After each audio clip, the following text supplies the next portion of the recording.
My name is Jasmine Jones. I'm a licensed clinical social worker, and this is Black Girl, Therapist in the Wild. And you are now watching a little series I like to call Therapist Sips and Reviews. I am sipping on the last of the Colorado. Y'all, I finished the whole after what, 2 months? I feel like alcohol probably does last a long time, so leave me alone. And I mixed it with some cream de cacao again, because why the fuck not? The pandemic is soaring. Folks don't want to wear their mask. We could all die. Why not be a little reckless? This is reckless, but whatever. Anyways, I am reviewing today episode 3 of P Valley, Higher Waters. This episode opened up, some drama in the characters' lives, as well as just showing us how societal infrastructures can, be detrimental to Black people when it comes to the casino that's being built. We start off with Mercedes doing her thing. She is giving a little private. Well, they made it seem like it was private. It was private for the person that was getting the lap dance. He was pretending he was alone. Giving a lap dance to this football coach from Atlanta, and he's talking about he wants to be with her, he wants to take care of her, and all this other stuff. And she's like, "You can't afford me, honey." She's like, "These little dances are cheap. I'm expensive." So then we go to Hallie buying wigs. She's, changing up her look. She's in the wig store with the white girl. She buys a long blonde wig, and she's dancing with it. She goes and she dances with it. And at the end of the night, she gives her money to Uncle Clifford. And Uncle Clifford continues to want to know about the casino. So she asks Hallie, did you call Andre, old dude from, that's supposed to be bartering this whole casino situation? And she's like, I left a voicemail and he didn't pick up. She's like, how I can't just know somebody from the first, meeting, pretending like she just met him that night. And Uncle Clifford's like, well, you better figure it out, because no T, no ID. And she just walks out because she needs her ID apparently to get the money wire that she sent to the name that's on the ID. So,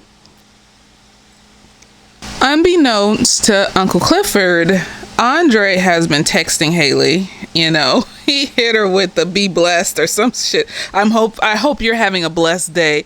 She doesn't respond. She hasn't responded back. And he's just sitting around moping in his hotel room looking at the pictures he took of her outside of the club. Then we go to Andre meeting with the mayor. The mayor is Andre's godfather. And the mayor is a part of getting the casino in the town. He's paying for it, or the city's paying for it, or something like that. So Andre and the mayor are talking, and Andre is just like, well, why can't we just build the casino where Pink's is at? Because Pink's is waterfront property, while the Kyle Brothers cotton field, is basic to him, I guess. And the mayor is like, he made a deal with the Kyle brothers, and this is basically a kickback because the Kyle brothers helped get him elected. This is some kind of Southern old boy society. I think he said the Cotton, what did he say?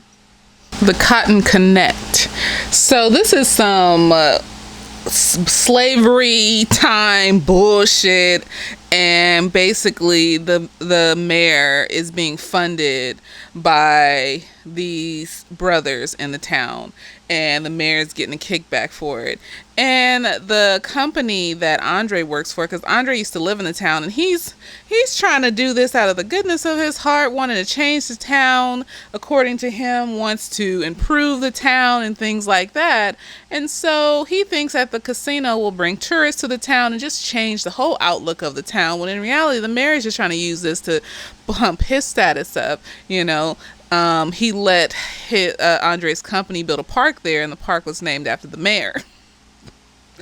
The park wasn't necessarily supposed to be named after the mayor. So Andre is just kind of on the tip of the iceberg of just how shisty this whole situation is. And it just kind of makes you wonder, because Andre even asked them, what about the people in the town? What about changing the town for the better and improving it and all this other stuff? And the mayor's like, well, this is a whole system. I scratch your back, you scratch my back type of thing. So that's interesting to see. And I'm sure it's true in real life. This didn't just come out of thin air. Then we go to Hallie. She is smoking in the back of the club. She's checking her phone. And apparently the money wire that she needs to pick up is about to expire because she needs to come and show her ID in order to pick it up. And it seems like she doesn't want to be involved with Andre. But Clifford has told her that either you figure this shit out with Andre and bring me some information or you don't get your ID. So she looks at her messages and then she calls Andre and then they meet at a diner for breakfast. So I guess this is after the club is over. And Andre and Hallie are just sitting there talking. Hallie notices his wedding ring and Andre has a wife. Her name is Brittany. I feel bad for Brittany. I hope Andre doesn't do this often and bring home diseases. Cheating is bad. Okay? Yes. Cheating is bad. Because Andre doesn't realize what Hallie really wants. He doesn't realize how deep he is. He doesn't realize, how this could possibly mess him up because Hallie is not just talking to him just to fuck around and shit. But, he sees a beautiful woman and he says, I want to fuck and I want to do things and companionship while I'm here. So there you go. Anyways, Hallie and Andre are sitting there and some old man is talking to them about the Mounds. So the Mounds are this hill in their town, and he's saying that some Native Americans were traveling in the long time ago, and they were looking for a place to settle, and every night they would put a stick on the ground, and in the morning where the stick was pointed they would go.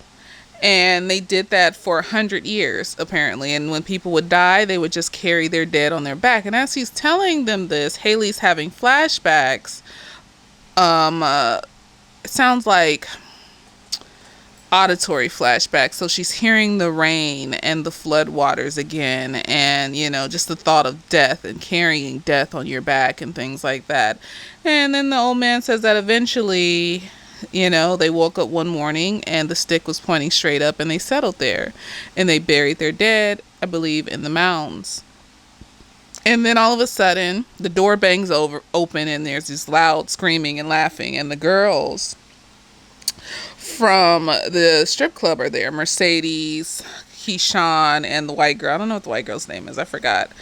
And they're laughing and giggling and all this other stuff. And they see Hallie and Andre sitting there, and they go over and they sit in their booth. And Andre gets up and leave.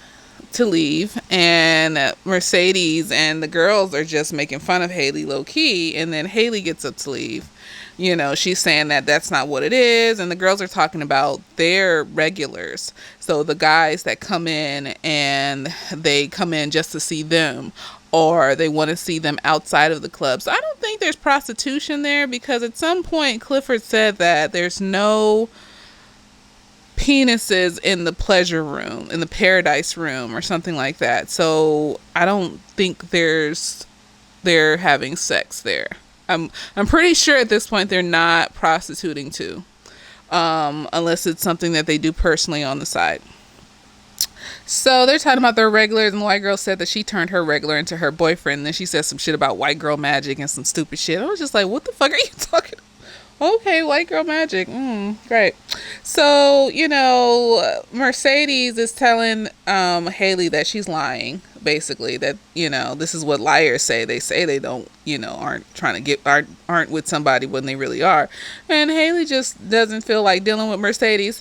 Mercedes and Hallie have this weird relationship, because it's like Mercedes will only take it so far, but if she notices that Hallie is bothered or in danger, it seems like she has this knack of caring. Like in the last episode, when she took Haley home after she had a panic attack or a flashback that seemed to have led into a panic attack in the car, and she took her home, and she seemed like she really cared. Like she may shallowly have an issue with Haley, but she still doesn't want harm to come to her. So, we love to see it. We love to see positivity, even though they need to get over that little shallow shit that they got with each other. But, Haley's standoffish and it has went through stuff, and Mercedes jaded because Haley's come in and people like her and she's light skinned and all this other shit.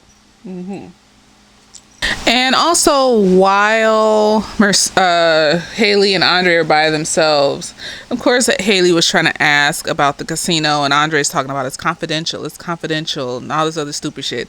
So then we go to the next morning where we see Corbin hoeing the fields, and he's hoeing the cotton fields with the machine. I don't know what the thing is called. And there is Clifford in some bright red bustier and like a bright red parasol and some short shorts. And she has what is the little thing? I forgot that they wore in like Victorian times and in the South and things like that in the back. I don't know what it's called, but anyway, she got on a little outfit and it's all red, and she is a stark contrast to the white around her, red and white. And Corbin gets out the tractor, and apparently, I'm just going to call it a tractor even if it's not a tractor. Apparently Corbin and Clifford knew each other since elementary school. And apparently nobody in the town really knows, well, not above sea level, it might be underneath the water. People probably have an idea, but that Corbin is the illegitimate son of whoever the father is of the Kyle brothers. And Clifford kept that secret. So Clifford's just like, tell me about what's going on with the casino. And Corbin's telling Clifford that he wants to lease the casino and keep making money. And his brothers want to sell and just take the money. And Clifford's just like, well, look at the illegitimate child keeping up the plantation and talking about this is reparations and stuff. So Clifford is trying to find out what's going on with this casino and how is that going to affect her strip club. And also if she can get in on some of the money that will come if the casino is built. So she's trying to figure out and hustle and figure out what she can do with all this information. Next we go to Mercedes' mom is at the church on the pulpit, and she's preaching about forgiveness and her past sins and all the shit she been through and all this other stuff. Girl, you still going through stuff. You still treat your daughter like shit. And I'm thinking, they have clapping in the background. I'm thinking, she preaching now. She finally on the pulpit like she want to be. Unfortunately, she's preaching to an empty room just because Mercedes walks in. Mercedes asking her mom for her money that she gave her so that the church could get the loan. And her mom's just like, why do you want the money? What do you want the money for? And Mercedes like, it's none of your business. I keep my stuff quiet and you don't even know about it. And then Mercedes' mom does that church shit. Oh, you shouldn't be, blaspheming in the house of the Lord and all this other stupid shit. And then Mercedes tells her that she wants it for her gym. No. That she wants it for her gym.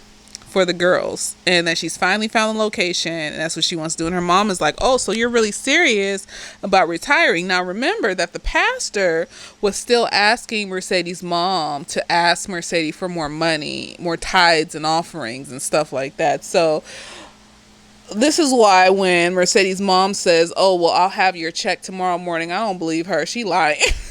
Mercedes believes her though, and Mercedes runs up and hugs her mother. And sometimes that's what happens when you have a parent that's abusive. Even though they have a consistent history of being trash, that there's a piece inside of us all that wants that parent, that wants, though, when that parent shows us even a slight hint of positivity and love and care and shit, then we get excited instead of remembering all the other times they probably did that shit and it backfired. So I don't believe that she's going to give her the money, but we'll see. We'll see. Next, we go to Mercedes with her dancing girls, little teenagers that she dances with and things like that. And apparently they were on Snap doing twerking. So she has them doing these like squats where they just squat and hold it. And she's reading them riot act about, they shouldn't be twerking. They shouldn't be on the internet. You shouldn't be putting that stuff on the internet. And the one girl is like, oh, well, you shouldn't police our sexuality and things. Girl, there are perverts out there that will latch on to your shit and kidnap you and take advantage of you. And you are a child, so you don't have as much protection for yourself as an adult does. And also don't have the mindset of an adult to recognize when somebody's a pervert and somebody is grooming you. So, no. And then one of the girls, Tyrika, I think her name is Tyrika. She's going to be important later. It's like, well, you do it. You put your ass on the internet and shit. And Mercedes like, well, I get paid for it. I feel like the pep talk could have been a little bit more than I get paid for it. I feel like, she could have said something else besides I get paid for it. Something that was more, educational about why they shouldn't be putting their ass on the internet. But, kids seem to zone out when you start talking about perverts and pedophiles and things like that could happen to them and stuff. So I don't know if they even want to listen to that. But the girl listened when she said that she gets paid for it. So there you go. We go back to the club. Anytime the girls are dancing, I'm just going to call it Cirque du Soleil. That's what it is. They're there practicing.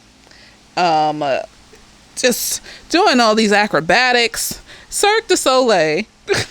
And Mercedes comes in. She's late for practice. Well, she comes in and they're doing this thing where they're standing, the three people on the pole and one standing on the other person. And it's amazing. And Keyshawn, or Mississippi, the stripper, has to get down. And she's talking about, oh, I need to go get water. She goes in the back to get water.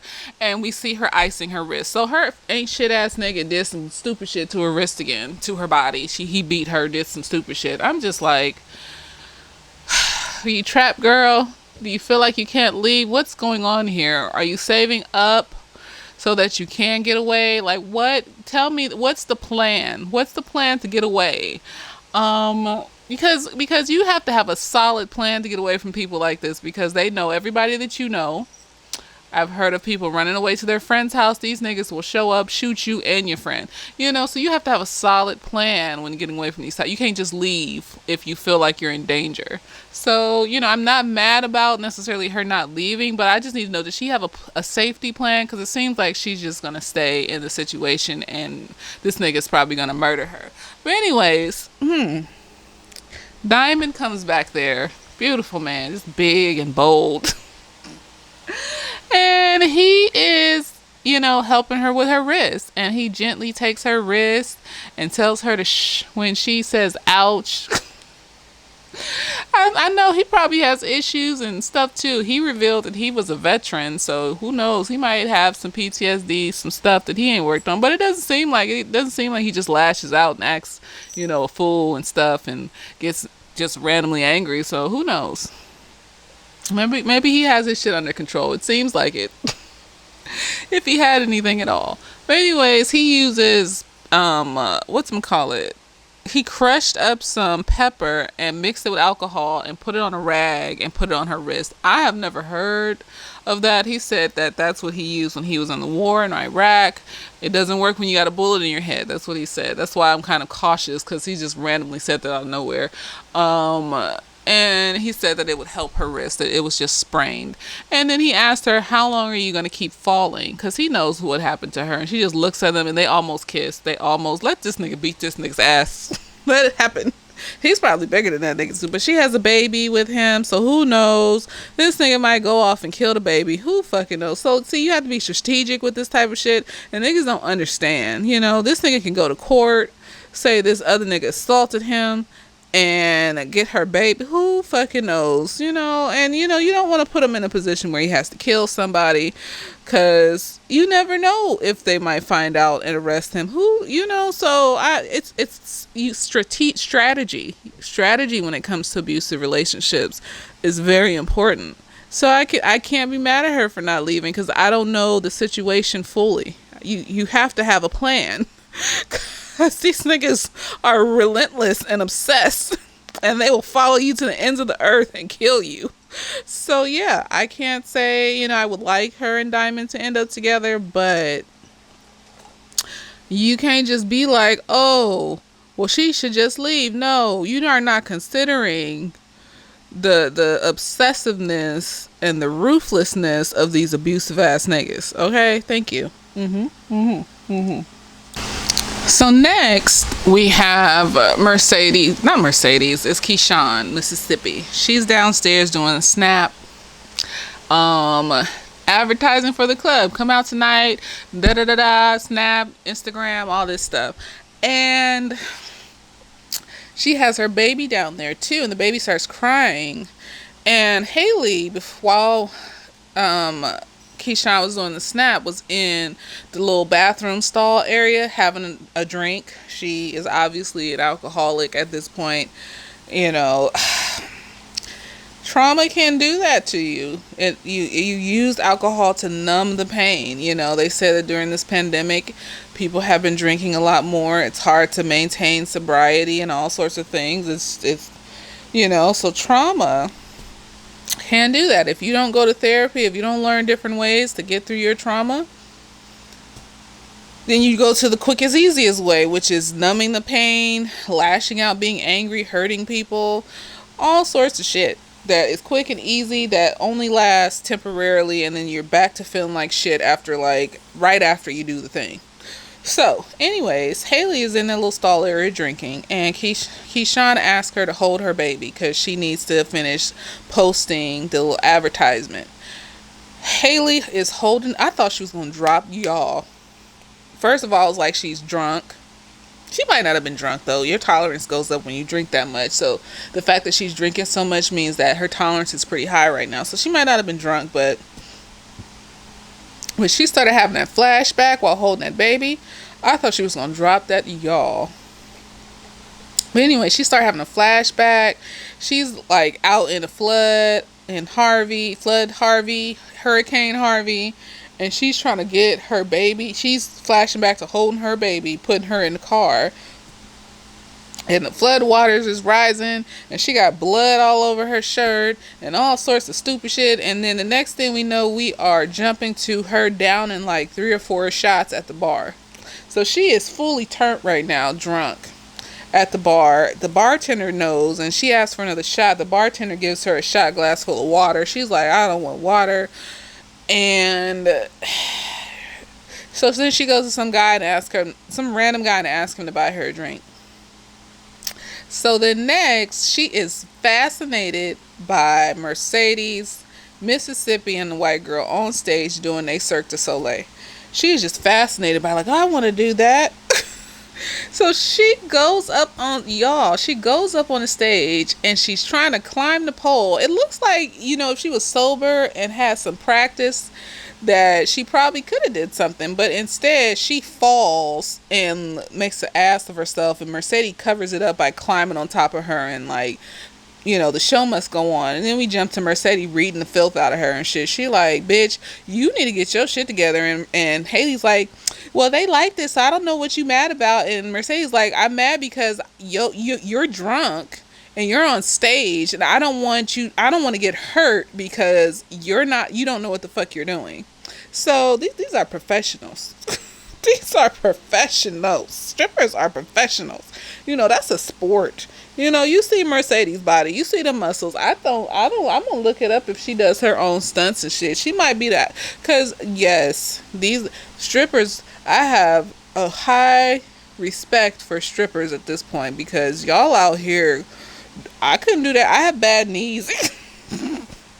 I have bad hips, bad ankles, a bad back. That's why you see me trying to crack it most of the time when I'm doing these videos. I just could not. I could never. So she tells Haley that she's drunk, and Haley's like, I'm not drunk. And she's like, no, yes you are, and you need to go home and figure your shit out. And Haley's like, well, why do you care? And Mercedes is like, I just don't want you on my pole. And I think Mercedes cares. I think Mercedes has a soft spot for hurt people, but at the same time, she feels this type of way because I think she can see Haley taking her spot at the club as the most, as the headliner of the club and shit. And she light skinned too, and so she might feel the type of way about that as well, and all this other stuff. So I think she cares, but she being petty sometimes.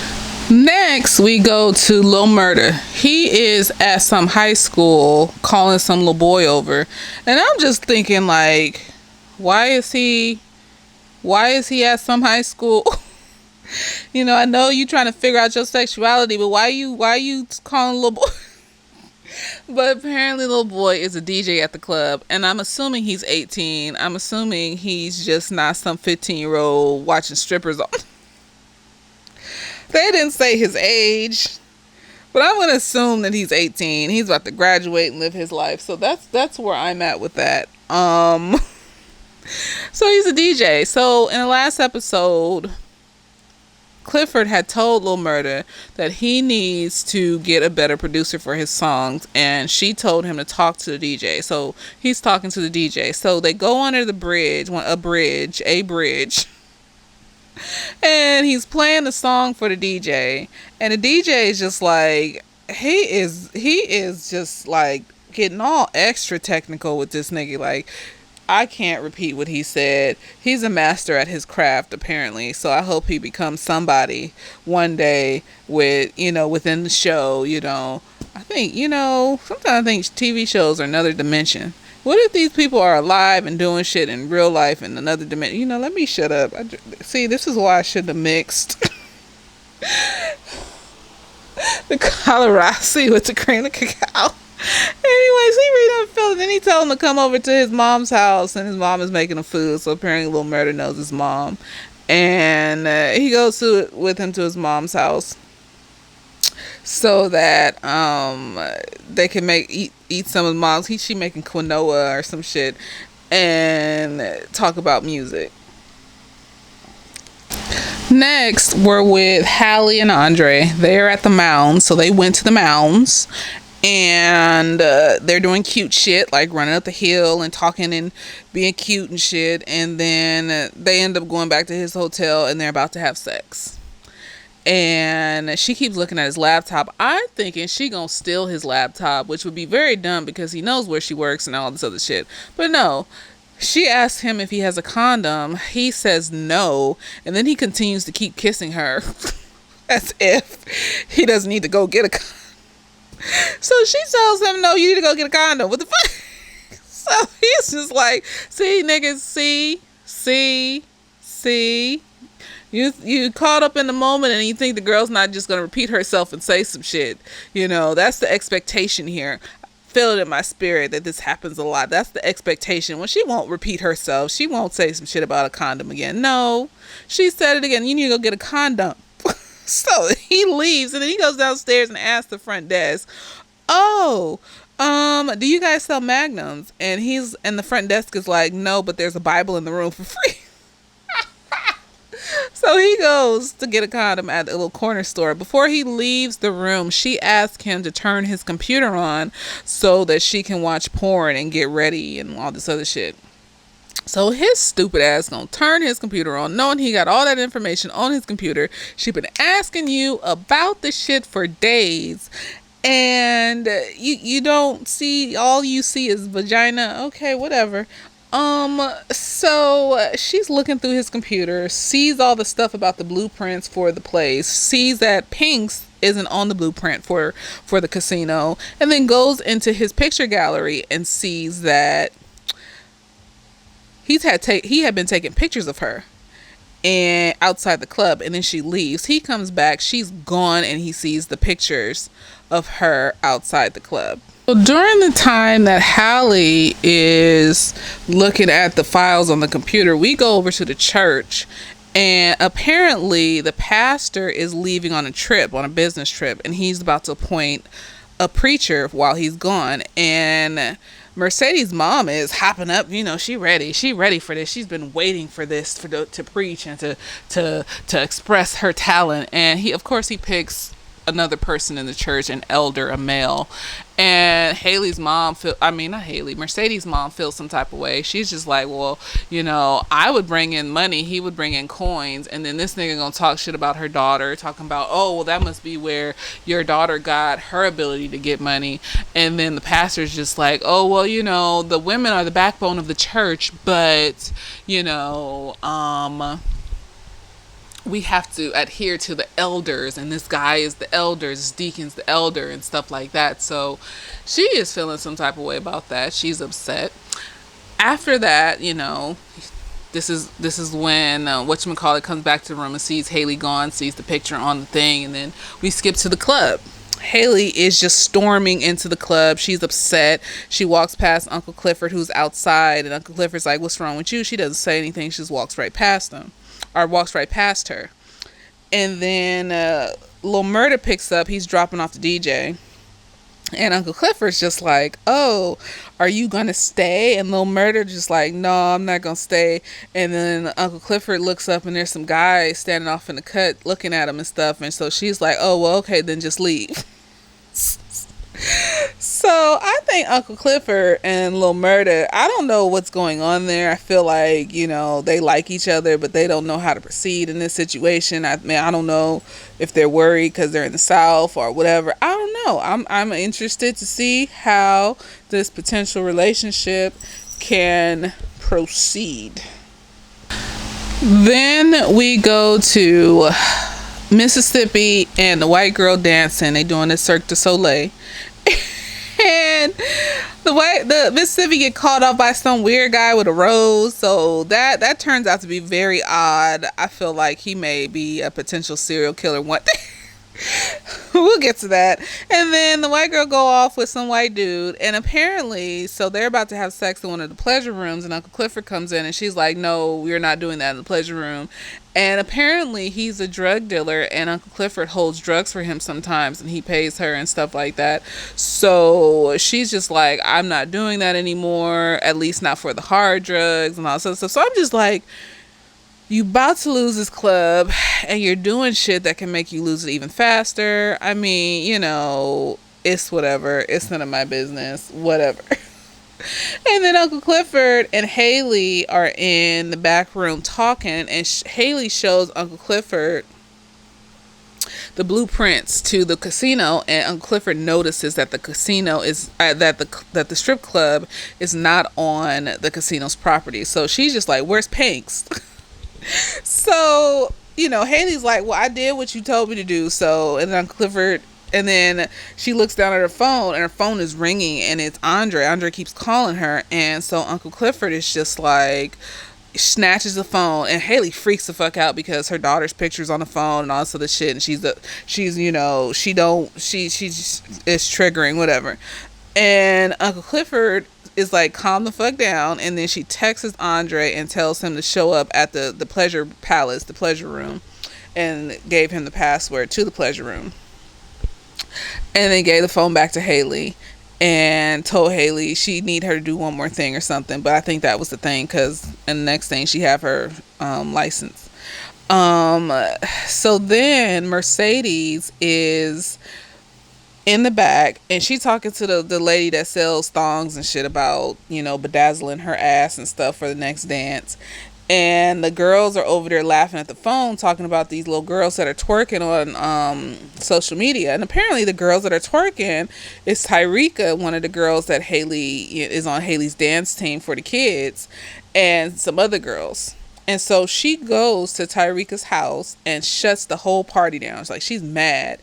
And then she's talking to Tyrika after, and I guess she called Tyrika's mom, but come to find out, Tyrika is Mercedes' daughter, and her mom is her aunt, actually. And so her aunt has custody of her, and Tyrika's just like, well, if you cared about me so much, you wouldn't have given me up. Like, why should I care if I end up having some baby or something? Because Mercedes telling her, if you keep acting like this, some dude is going to knock you up and stuff like that. Which is just, I feel like there's other ways you can communicate to children that sex is bad. That doing not sex is bad. What the fuck am I talking about? That doing sexual things and putting your body out there in a way where the whole world can see it isn't great because you can't control what other people are going to do with your image. And, it's one thing if you're an adult and you can stand up for yourself and things like that, but it's kind of like if you're a kid, it's even worse. It's child pornography. It's child pornography. So, I feel like there's other ways you can explain that to kids that make more sense than how she's saying it, but whatever. And that's when Tyreeka's like, well, you gave me up. You didn't care about me, so I don't care if I have a baby and whatever. And she runs upstairs, and Tyreeka's mom comes, or her aunt comes, and she's like, I don't think Tyreeka needs to be on the dance team anymore. And Mercedes is like, well, that's the only time I get to see her. And the aunt's like, well, she's too sexualized and she's too all in her body. And the thing is that if Tyreeka likes the dance team and she likes being around her mom in that way, just in any particular way, that's not going to make it better. That might just make her rebel and act worse because you took away something that she enjoyed. And basically what you're doing is you're taking away her mom. You're saying that you don't need to be around your mom. So, I mean, people want to just like punish instead of just sit down and talk to these children. Like, how are you feeling? What's wrong? Why do you feel over sexualized like this? Why are you expressing yourself like this? Keeping her away from her mom is not going to stop her from being as sexual as she's been. It might just make it worse. So Mercedes is just feeling the type of way about that, but she allows it because that's her guardian. Then we go back to the little pleasure room, and here comes Andre. He's at the door. He gives the password. Apparently the password was apples. He goes into the pleasure room. He's thinking that Haley's gonna be in the pleasure room. Autumn, Haley, whatever her name is. And instead it's Uncle Clifford. How she got up out the chair, and she went up to Andre and she goes, I want to know what's going on with the club because I got the blueprint. Where's Pink's? And Andre's like, well, that's confidential information. And Uncle Clifford's like, well, I'm going to keep my club. And apparently Andre knows about the loan that Uncle Clifford owes on the club and that the club is leaking water, basically. Uncle Clifford's like, well, something about Andre being thirsty or something. So, they own the battlefield now. Uncle Clifford knows what's going on about the casino, and Andre knows about the loans on the club. So Uncle Clifford has to figure it out. She's going to have to figure out how to keep her club and also how to keep her club while still getting the benefits of having a casino right next to it. And then we go to Haley, and she finally gets her wire transfer, and she just does the most evilest smile in the mirror. So in the glass when she gets her money. So I don't know how that's going to turn out. And then we end. So I don't know how that's going to turn out with her getting her money because she still got issues. She still got problems. She still got shit going on with her. So, the money's not going to fix that. The money's not going to fix the flashbacks. I mean, is she going to go to therapy or get help? I feel like she's making enough money at the strip club to go to therapy or do something. I would think so. I feel like she needs therapy. But then we don't know everything about Haley. We don't know if she's done some fuck shit and she's on the run not just because she's been abused, but also because she's done some fuck shit. So we don't know everything there is to know about Haley. Uncle Clifford is on the brink of losing everything that she has built up. Mercedes is supposed to get her gym, but this is a show, and her mom has shown herself to have issues and be manipulative and possibly even be a liar. So I don't think that's going to turn out the way Mercedes thinks it's going to turn out. I don't think her mom's just going to cut that check for her, but we'll see. Maybe her mom will do it just to spite the church, and Andre is just out here playing all the fields and not knowing how to deal with everything. I think he's trying to keep on the straight and narrow. The mayor's his godfather, so maybe. But it's just a lot going on with the whole casino situation, and it's going to affect everybody's lives. So, yeah. That was P-Valley. Let me know what you guys thought about episode 3. Higher Water. Higher Water. How can we say that it's related to the show, this title? maybe everybody in the show is trying to find something to pull themselves out of the negative spirals that they've been in. Haley ended up getting her $9,000. So, that to her might be her higher water. The mayor is getting his casino, his higher water. Andre is, his business plan is almost finished. Corbin, he's holding out trying to get his lease, and they can't get the land unless he signs. I don't know about Uncle Clifford though, because she's still in debt. So I don't know. What do y'all think the title means? I like to try to relate the title to the show. Like, how is it related to the show? Because you didn't just name it that for no reason. But yeah, that is P Valley episode 3, Higher Water. And I will see you guys possibly tomorrow with I May Destroy You. Later days.